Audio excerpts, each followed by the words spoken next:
Ito ang sound ng hinaharap, hindi na pwede maghintay. Handa na ba tayong kumilos? Wow! Yeah! Let's go!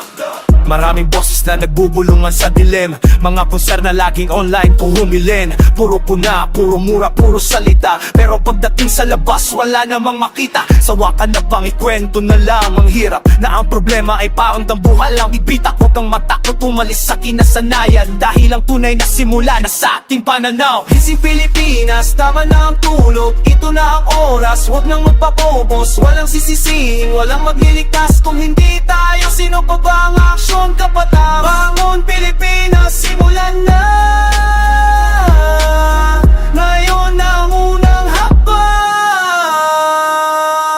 Di mo kailangan ng malaking plataforma o billboard. Ang aksyon mo mas matindi pa sa trending na post. Sa ating bakuran, sa eskwelahan, sa kalsada, linisin ng paligid. Yan ang tunay na simula. Huwag kang maging pabigat, maging solusyon. Sa pagkangat ng bayan, ikaw ang importanteng person. Magdunate kang oras, magturo o magtanim. Ang maliliit na kawayan ang magpapalali. Gising Pilipinas, tama na ang tulog. Ito na ang oras, huwag na magpaubos. Walang sisisihin, walang magliligtas. Kung hindi tayo, sino pa ba ang aksyon kapatas? Bangon Pilipinas, simulan na.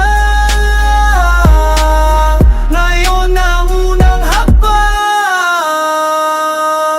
Ang dilim na yan, sigurado yan ay lilipas din. Kung ang matang na bayan ay laking sitibo ang tingin. Tandaan mo ng lakas mo'y hindi masusugat. Kaya sa labang ito, huwag kang susugat. Isipin mo ang bukas, ang susunod na henerasyon. Anong kwento ang iiwan mo sa kanila, lang ang limitasyon. Itanim ang pag-asa, tulungan ng kapitbahay. Simulan na ang trabaho, hindi na tayo tatanay. Tingnan mo ang refleksyon, anong nakikita mo? Isang Pilipinong gising o yung napapaloko? Ang bigat ng bawat taon ng mga nawalang araw sa paghahanap ng solusyon habang tayo'y tulala. Wala nang excuse, wala na pwedeng sisihin. Ang power na hinahanap na sa puso, diwan nating itapon na ang tanikala. Huwag nang matakot lumipat, dahil ang simula lang future na yun na dito sa lupa. Kaya Pilipinas, pakinggan mo ang sigaw.